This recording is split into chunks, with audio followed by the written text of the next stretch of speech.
Good morning students. कल हम लोगों ने चैप्टर फर्स्ट स्टार्ट किया था इसका मैक्रो इकोनॉमिक्स का, और हम लोग पढ़ रहे थे टाइप्स ऑफ गुड्स। इसकी फर्स्ट टाइप हमने डिस्कस कर ली थी, final good, intermediate good. Types of goods में आज हम डिस्कस कर रहे हैं firstly consumer goods. Consumer goods also called consumption goods. Consumer goods को क्या बोलते हैं? कंजप्शन गुड्स भी बोला जाता है। Are those goods which are directly use for the satisfaction of human wants. Consumer goods वो गुड्स होते हैं जिन्हें डायरेक्टली कौन कंज्यूम करता है? Consumer, to satisfy their wants. These are not used in the production of other goods. ये किसी दूसरे गुड की प्रोडक्शन में यूज नहीं किए जाते। Example, ice cream and milk used by the household. Consumer goods are meant for final consumption and as final goods. These are ready for use by their final user. तो consumer goods वो goods होते हैं जिन्हें finally कौन consume करता है? Consumer. इनको resale या फिर किसी और गुड्स को बनाने के लिए यूज नहीं किया जाता। वो क्या कहलाएंगे? आपके कंज्यूमर गुड्स। कंज्यूमर गुड्स को आप लोग कंजप्शन गुड्स भी बोल सकते हो। कंज्यूमर गुड्स की टाइप, फर्स्ट टाइप है आपकी durable goods. Durable consumer goods are those goods which can be used for several years and relatively high value. ये वो गुड्स होते हैं जिनको आप कई सालों तक यूज कर सकते हो, जिनकी वैल्यू क्या होती है? हाई होती है। These goods are repeatedly used before being discarded as useless. Like a TV, radio, car, scooter, washing machine are some example of durable consumer goods. Semi-durable consumer goods. Semi-durable consumer goods are those goods which can be used for period of 1 year या slightly more. जिनकी life 1 या slightly more होती है वो क्या कहलाएंगे? आपके semi durable consumer goods. these are not of very high value, जैसे कि क्लॉथ हो गया, फर्नीचर हो गया, क्रोकी होगी, इलेक्ट्रिक गुड्स हो गए। ये किसका एग्जाम्पल है? सभी सेमी ड्यूरेबल गुड्स का। नॉन ड्यूरेबल या single use consumer goods. Non durable या single use consumer goods are those goods which are used up in a single act. जो सिंगल यूज के गुड्स होते हैं उनको बोलते हैं सिंगल यूजर गुड्स। जैसे कि ब्रेड, बटर, ये सब क्या है? सिंगल यूज गुड्स हैं। ठीक है, तो ड्यूरेबल गुड्स जिनकी लाइफ लॉन्ग होती है, सेमी ड्यूरेबल गुड्स जिनकी लाइफ 1 साल या 1 से स्लाइटली मोर होती है, और नॉन ड्यूरेबल गुड्स जिनकी लाइफ 1 टाइम होती है। Services. Services are those non material goods which directly satisfy human wants. जो सर्विसेज होती है वो कोई गुड नहीं होता, ये वो होते हैं जो डायरेक्टली ह्यूमन वांट्स को क्या करते हैं? Satisfy. A few example of services are the services of doctor, lawyer, domestic servant etcetera. ठीक है, तो आपको कंज्यूमर गुड समझ आ गया। चलिए नेक्स्ट आपका है कैपिटल गुड्स। कौन सा गुड है यहां पर? Capital goods. ध्यान से समझना कैपिटल गुड्स क्या होते हैं। Capital goods as final goods are fix assets of production. These goods like a plant and machinery are repeatedly used in the process of production for several years. Even nuts and bolts are used for several years. But these are not capital because these are of low value. देखिए capital good को समझना क्या होता है। Capital good, capital goods वो goods होते हैं जिनकी वैल्यू एक तो हाई होती है और जो प्रोडक्शन के अंदर कई सालों तक यूज होते हैं, like a plant and machinery. ठीक है, प्लांट एंड मशीनरी प्रोडक्शन के लिए यूज होते हैं कई सालों तक, और जिनकी वैल्यू क्या होती है? हाई होती है। इसने कहा नट बोल्ट भी कई सालों तक यूज होते हैं, लेकिन नट बोल्ट की वैल्यू क्या होती है? लो। सो वो कैपिटल गुड्स नहीं है। कैपिटल गुड्स कौन से होते हैं? जिनकी वैल्यू हाई हो, जो प्रोडक्शन में अंदर यूज होता है और जो कई सालों तक यूज किया जाता है, like a plant and machinery. Because this are of low value. In contrast capital goods are of high value. Thus, only those fixed assets of the producer are taken as a capital good which are used in the process of production for several years, which are of high value. ठीक है, तो capital goods उनको बोला जाएगा जो production के अंदर use होते हैं कई सालों तक, जो प्रोडक्शन में यूज होंगे कई सालों तक और जिनकी वैल्यू क्या होती है? हाई होती है। वो क्या कहलाएंगे? कैपिटल गुड्स कहलाएंगे।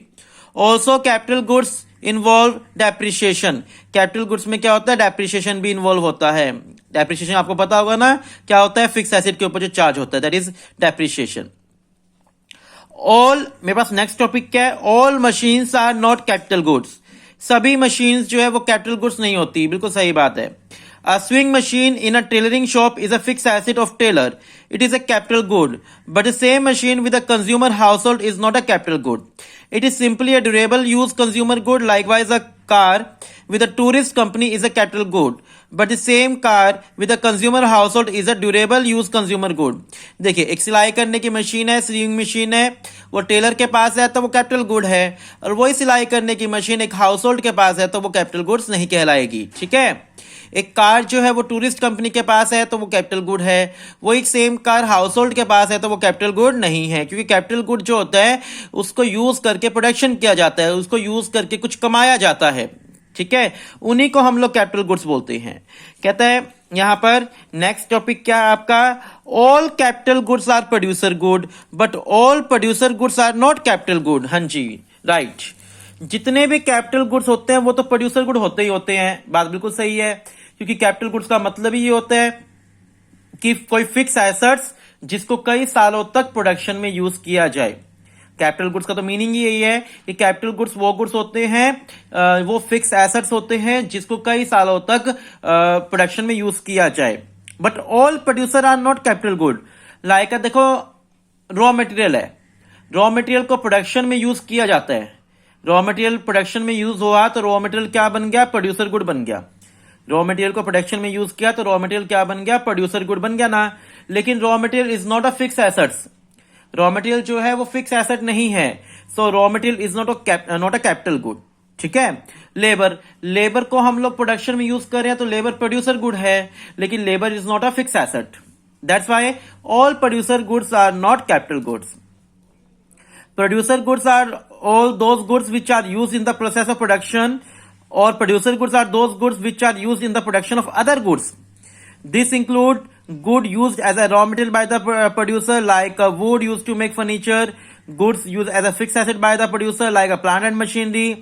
Unlike fixed asset of producer, good used as a raw material are not durable use goods. मैंने आपको एग्जाम्पल समझा दिया, बुक के अंदर ज्यादा मत हमें डीप में जाना, बस आप एग्जाम्पल समझ लो कि जो रॉ मटेरियल है वो प्रोडक्शन के अंदर यूज होता है, यानी रॉ मटेरियल प्रोड्यूसर गुड्स तो है लेकिन रॉ मटेरियल जो है वो फिक्स एसेट नहीं है, सो रॉ मटेरियल जो है वो कैपिटल गुड नहीं है। रॉ मटेरियल प्रोड्यूसर गुड तो है लेकिन रॉ मटेरियल कैपिटल गुड नहीं है। So all capital goods are producer goods but all producer goods are not capital good. इसके बाद आपका टॉपिक है concept and components of consumption expenditure. In macroeconomics, consumption expenditure refer to aggregate consumption expenditure in the economy. Who are the consumer in economy? हमारी economy में consumer कौन है? Household भी consumer है, गवर्नमेंट भी consumer है, non profit private institute NGO जिसको बोला जाता है, like NGO, temples, mosques, gurdwara, others, ये सब क्या है, हमारे कंज्यूमर है। ठीक है, तो कंज्यूमर में कौन कौन डिफाइन कर दिया इसने? हाउस होल्ड को कंज्यूमर बोला है इसने, गवर्नमेंट को कंज्यूमर बोला है इसने, एनजीओ को कंज्यूमर बोला है इसने। House hold by consumer goods for the satisfaction of their wants. The government buys consumer goods for distributing among defense force, for midday meal in the government schools, and for such other purpose. Non-profit private institutes buy consumer goods for charity. If we add up expenditure on the purchase of consumer goods by the household, government, and the non-profit private institutes, we get an estimate of total consumption expenditure. अगर हम इन तीनों का expenditure add कर ले तो वो क्या बन जाएगा? टोटल कंजप्शन एक्सपेंडिचर आपका बन जाएगा। ठीक है, नेक्स्ट आपका concept and component of investment. Investment क्या होती है? What is investment? We know capital is an important factor of production. हम जानते हैं कि कैपिटल जो है वो सबसे मेन फैक्टर है हमारे प्रोडक्शन के अंदर। It is a stock of the produce means of production. अब यहां कैपिटल का मतलब क्या है? कैपिटल का मतलब है यहां पर stock of produce means of production. Production करने के जो सोर्सेज होते हैं, प्रोडक्शन करने के जो सोर्सेज होते हैं उन्हें क्या बोलते हैं? Capital. It is a stock of produce means of production. Production करने के जो साधन होते हैं उन्हें क्या बोला जाएगा? कैपिटल बोला जाएगा। सो आप समझ गए, कहता है कैपिटल जो है वो हमारे प्रोडक्शन का इंपॉर्टेंट सोर्स है। और कैपिटल होती क्या है?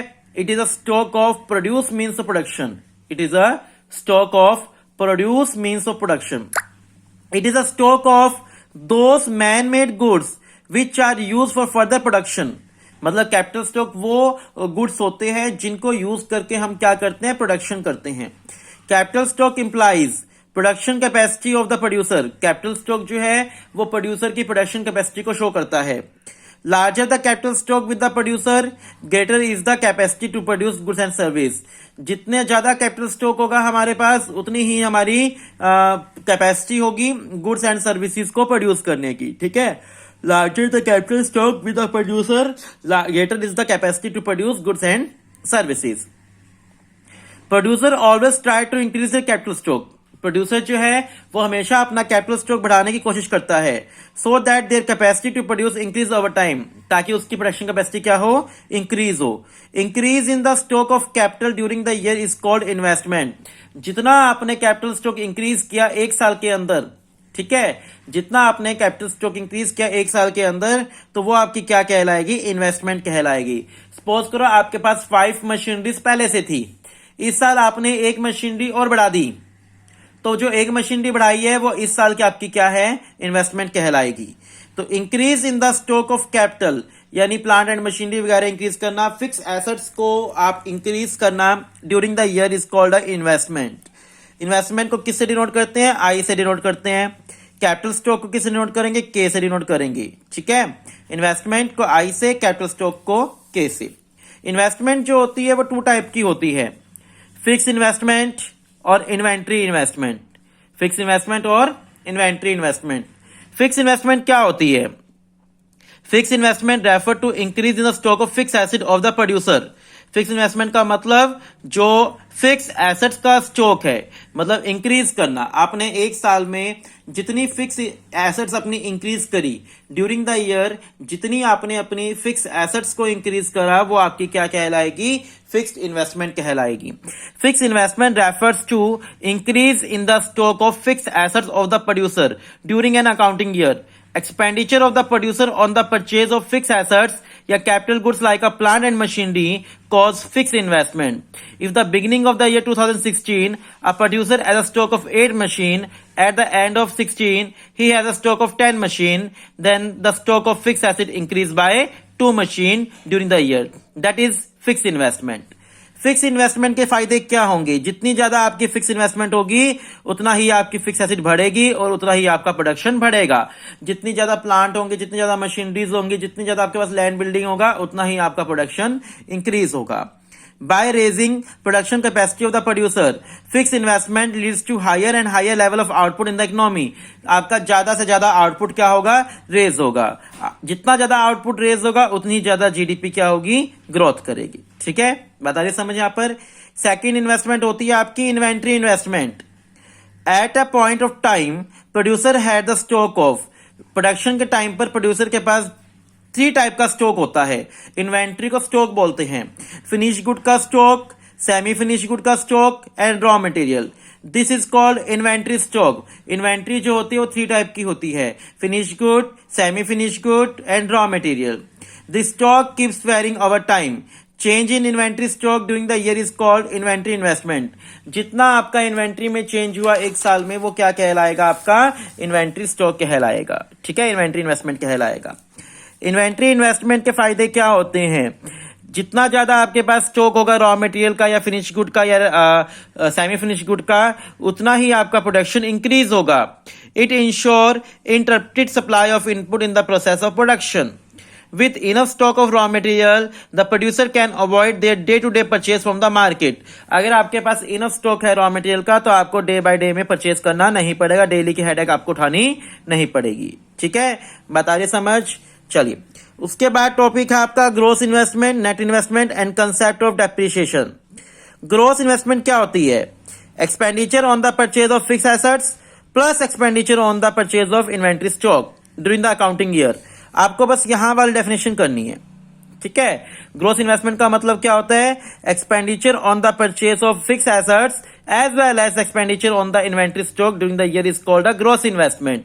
ये वाला आपको मीनिंग करना है, ठीक है। आपने अभी 2 टाइप की इन्वेस्टमेंट पढ़ी, एक तो आपने पढ़ी फिक्स इन्वेस्टमेंट पढ़ी और एक आपने इन्वेंट्री इन्वेस्टमेंट पढ़ी। उन दोनों के ऊपर जो एक्सपेंडिचर होगा, expenditure on the purchase of fix asset during the year and expenditure on the purchase of expenditure on the inventory stock during the year is called a gross investment. In gross investment किसको बोलोगे? जितना expenditure आपने fix assets पर किया और जितना expenditure आपने inventory पर किया, उन दोनों का सम अप क्या कहलाएगा? आपका ग्रॉस इन्वेस्टमेंट कहलाएगा, ठीक है। Gross investment also include expenditure on the purchase of such new assets which are to replace the existing worn out asset. किसी पुरानी एसेट के बदले में आपने कोई नई एसेट खरीदी है तो वो भी आपका ग्रॉस इन्वेस्टमेंट कहलाएगा। We know fix asset are repeatedly use for several years but they have their life time of use. After this asset wear out they need to be replaced. Replacement of fixed assets owing to their depreciation is a part of gross investment, but it does not cause any net increase in the existing stock of capital. It only maintain the existing stock of capital. इतना जटिल में करने की जरूरत नहीं है आपको। तो नेट इन्वेस्टमेंट क्या होती है? ग्रोस इन्वेस्टमेंट में से जब डेप्रिसिएशन माइनस कर दूं, ग्रोस इन्वेस्टमेंट में से जब डेप्रिसिएशन माइनस कर दिया जाए तो वो क्या बन जाएगा? नेट इन्वेस्टमेंट बन जाएगा। देखिए फॉर्मूला देखिए, नेट इन्वेस्टमेंट ग्रोस इन्वेस्टमेंट में से जब डेप्रिसिएशन को माइनस कर दिया जाए तो वो क्या बन जाएगा? आपका नेट इन्वेस्टमेंट बन जाएगा, ठीक है। ग्रोस इन्वेस्टमेंट में से डेप्रिसिएशन को माइनस कर दिया जाए तो क्या बन जाएगा? नेट इन्वेस्टमेंट बन जाएगा। देखिए यहां पर सिग्निफिकेंस क्या होंगे नेट इन्वेस्टमेंट के? जितनी ज्यादा आपके पास नेट इन्वेस्टमेंट होगी उतना ही आपको फायदा होगा। It raises the stock of capital in the economy.